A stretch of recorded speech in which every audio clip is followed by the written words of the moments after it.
G'day fellas, how you doing? So, I've put my shoe aside for a while and I've spent the last month or two working on the Twilight Zone. Here's the unit.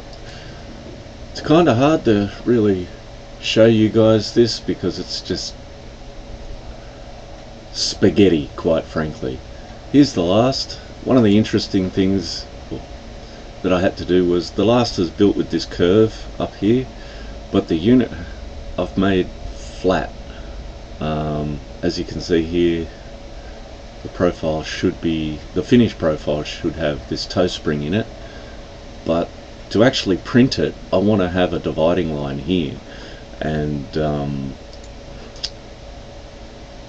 use that as like a flat area to put on the 3D printer.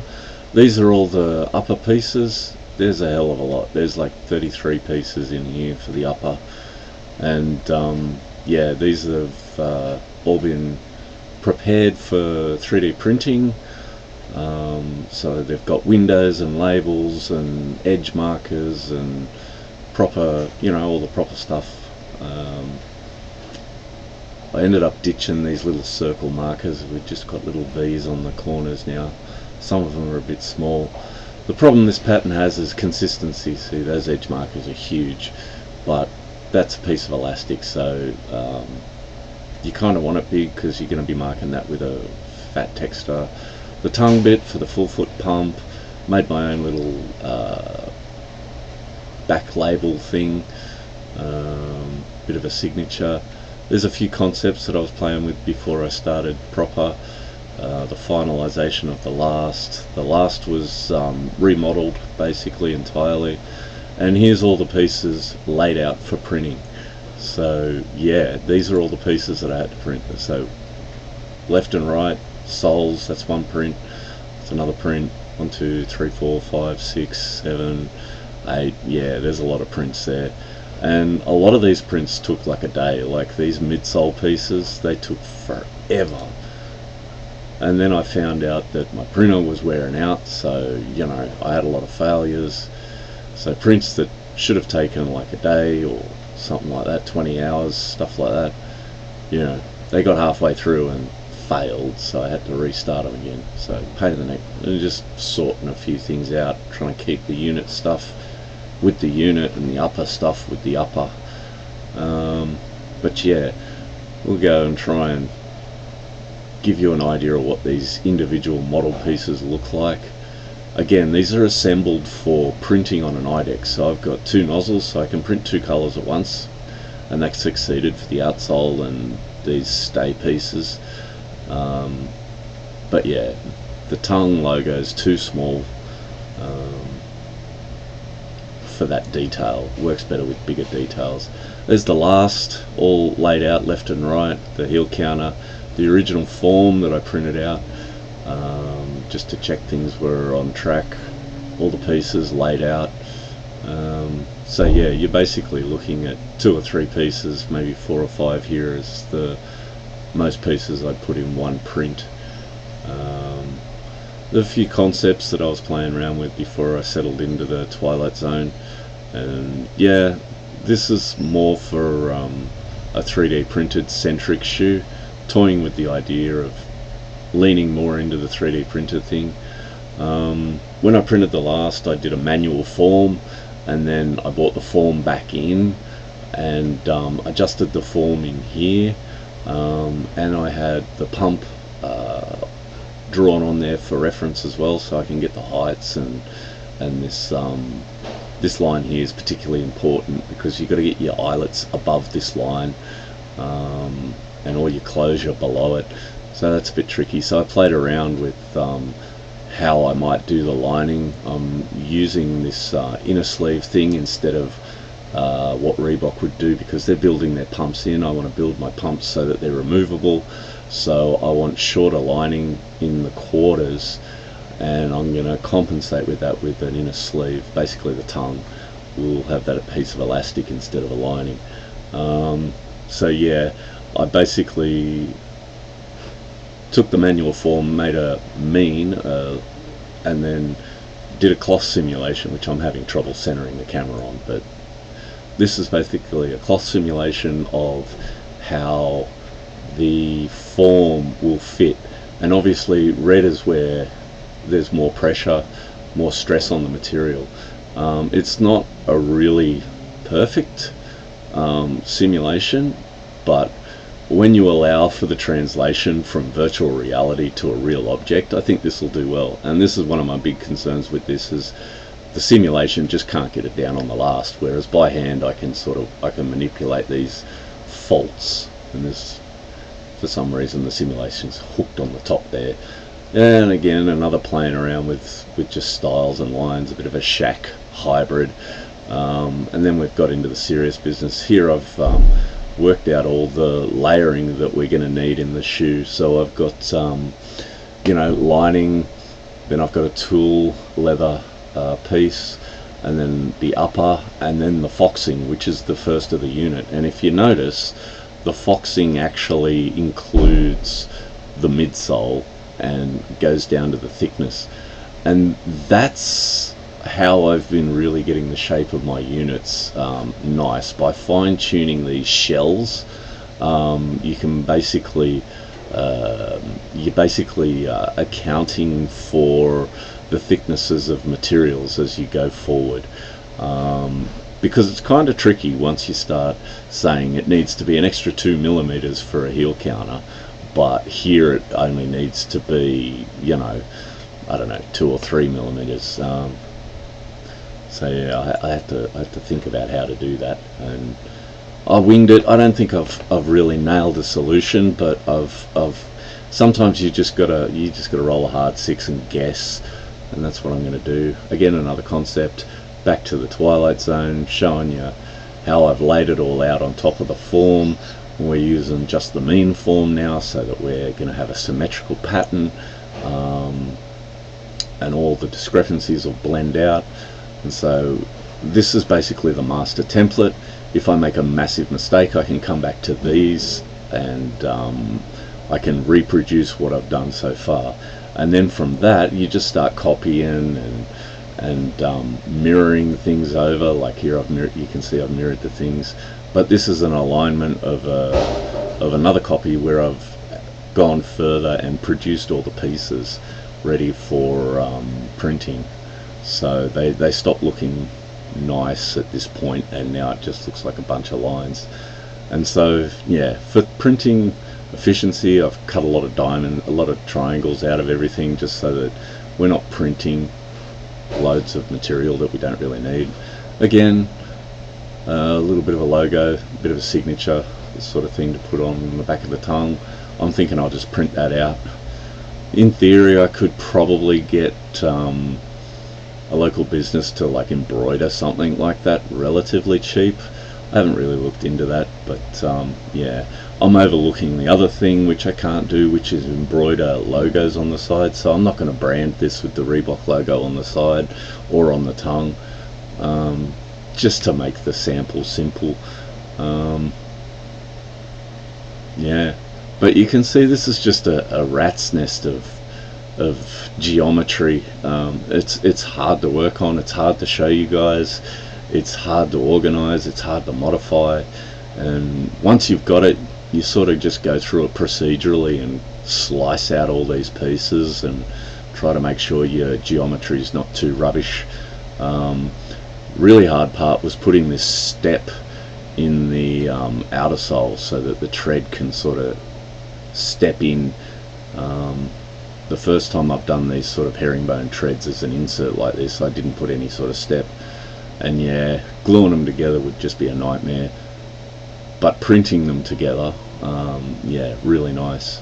Just a bit sloppy because of the soft materials, but you can see the shapes. My biggest disappointment in this design is honestly this area of the toe. It's a bit crammed up towards the front, and these two side lug things that come up around the side are a bit far forward, so that sort of got distorted when I was slicing it, because you can't just slice in 2 dimensions, you have to slice in 3 dimensions. So yeah, it's sort of, you start your slice object in 2 dimensions and get your shape right, but then you have to sort of bend it around the toe, which invites a lot of problems. We've cut out the Reebok in a square here so that we can just mirror that object. Otherwise you'd have to make this whole outsole piece like as a new piece. So this way we've just mirrored this piece. Otherwise you mirror it and it's backwards. There's a bit of rubbish geometry on there actually. Yeah, after looking at this, after I've printed it out, it's actually a little thin. I've made this about 5 or 6 millimeters I think in total, and I could have gone a lot more. I've left out the heel sort of bevel. I just didn't want to bother with, because otherwise without that bevel, that whole line here along the feather line is a flat surface that I can use for printing. And if I bevel that up, that means I have to put some support material there. And I'm not afraid to use support material, I absolutely use it where necessary. But yeah, trying to print this with as little support material as possible. There's a couple of good IDEX printers, and even those bamboo things with the multi-material things would be able to print this all in one go. Yeah, that'd be exciting. I'd love to see somebody try that, because there's 1, 2, 3, 4, 5 different materials here. Yeah. So I've added, normal Reebok ERS has 4 capsules or cylinders with flat ends. For 3D printing, flat ends are not a great idea, so I've rounded them off into capsules. And you can do some tricky things. I've printed mine with just ordinary TPU instead of foaming TPU that I've printed the rest of the unit out of. The window here and the bubbles, just normal TPU. Yeah, and this is what it looks like. So my printer can't actually handle this sort of small detail. But yeah, most of these are just boogers that I can sort of slice off. A lot of it's dust. But you can see what it's supposed to be. I'm pretty happy with that. But come on, next photo. You've got the 3D printed pattern underneath, and the last, and the pump, and you know, the rest of it. So yeah, here's all of it together again, another angle. I guess I could fast forward this, couldn't I?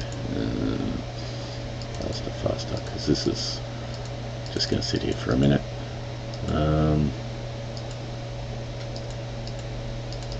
Come on, because after this we've got some wonderful raw footage of me cutting all this crap out.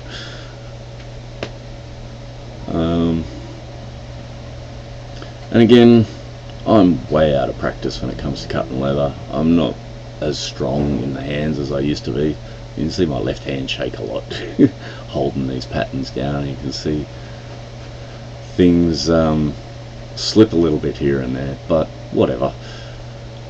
The reason I went back to the Twilight Zone is because there's far fewer, you know, sharp corners and whatnot compared to my design, or the one on the toe that I was working on previously. And I just, at the moment, I want to make something, but I don't want to make something that's going to be almost impossible for me to cut. And yeah, I'm getting old. My eyesight is not what it used to be, and I just can't see those tiny curves cutting. So yeah, did go see an optometrist the other week, so we'll have some new glasses soon. We'll see how that works. But you know, there's no harm in trying to make your job easier, or just sitting back and picking an easier job to warm up with, which is kind of what I'm doing here. I want to test to see if this tooling leather layer will work. So yeah, as per usual, you still try and make the best shoe we can. We try and cut it out nicely with appropriate stretch, and we're using, this is some pretty decent leather. I got it on special, so it was pretty cheap, but I don't want to waste it. So yeah, you cut all the corners you can. Here you can see I've literally cut a corner, but this is in the underlay, so you're not going to see that. You always try to Look to see which edges are going to be visible, and so this will be the this will stop moving. This will be the visible edge here, so I hack out all around and then come back in real quick, really carefully, and do this bit that is going to be seen. And it's a bit hard to see. Also, I've put in the pattern a couple of V's in the front, and they're an emergency clause in case I get too much crinkling when I pull it over. I can cut those V's out, and like as it curves over the toe of the last, it'll have less material there to bind up and leave lumps and look ugly. But yeah, again, just stuffed this cut up totally. It moved and I was just like, but cutting. Even at double speed, this is a huge part of the job. You just cut.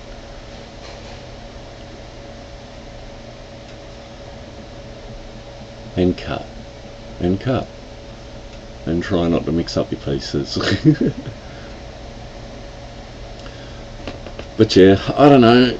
People probably find this sort of video boring. I guess I could post this video up at normal speed if anybody's really interested in watching it, but if I post it up at normal speed, I'll post it with no sound, because I don't know what to tell you. Rah rah rah,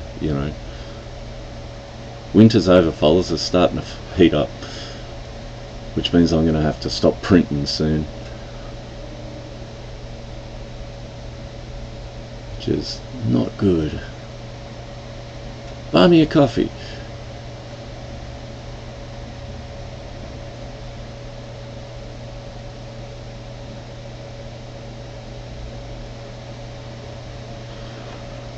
But anyway, we cut and we cut and we cut, and we struggle with our small cutting board. Here I'm looking at the back because I'm going to do a reverse for a few pieces to get some contrast. So this collar piece and this vamp piece we will actually reverse when we stitch them together. We won't use the face of the leather, and it's a little pale, but I've got some black dye, and we can just dye it and it'll look like suede or nubuck, so it'll give us some nice contrast. And if you look at just about any Twilight Zone has that sort of subtle contrast. Even the white ones, they use a crinkly white leather for this, and they use fake leather everywhere else. So yeah, it's a style thing. As long as I don't mix it up. I think I mixed it up at one point and skived the wrong thing or marked the other side, and yeah, anyway, I make a few mistakes here, but we cut and we cut and we cut. We try not to slice ourselves up. And I mean, a good point about cutting is, why the heck do I use this knife? A lot of shoemakers on YouTube are using the clicking knives with the hook, and yeah, I got one of them. I don't use it for cutting. Why? Because it's always blunt. You got to spend hours flipping sharpening those things. If you're a cutter in a factory, you're wasting a third of your day almost just sharpening your blooming knife. When I got into the factory, this is the knife that the pattern cutter in the factory was using, and he was the pattern cutter. He was good. I looked over at him and he could do all the stuff I wanted to do, so I copied him for the most part. I tried the old-fashioned clicking knife. The boss gave me one and it's like, yeah, it's got a big hook on it so you can go around corners. I said, after all, as an apprentice, you take that knife and you go, thank you, boss, and you go away and you use it, But at the same time he's giving me the knife, I'm looking over at Robert, who was the senior pattern cutter, and I'm like, you don't use one of these knives, what do you use? He's showing me one of these snap-off things, and the only thing that was really special to is the brand of blade that he was using. He wasn't using stock standard blades. They're okay, but they're not really good. he was using alpha blades, and he's like, dude, get some alpha blades. Well, they gave me alpha blades. The factory just supplied that stuff, so that was really good. And yeah, as soon as I started working, like compared both knives, it's just like, yeah, I'd rather have a sharp knife all the time rather than, you know, something that theoretically can go around corners but is always blunt and is, you know, never going to be able to keep up this consistent speed of cutting, you know. And bear in mind, I'm out of shape, you know, I'm doing this mostly from muscle memory and whatnot, so, you know, apparently this is the sort of technique you'd see in factories. So there we go. Okay, that's it. Right. Alright, fellas, stay tuned, because I've got some more footage which is absolutely riveting of me stitching this thing together, and I think skiving. I don't think I've shown you skiving before. Anyway, that'll be fun, fellas. Like, subscribe, all that YouTubey stuff. Should be good. Buy me a coffee. Thanks, guys. Have a good one.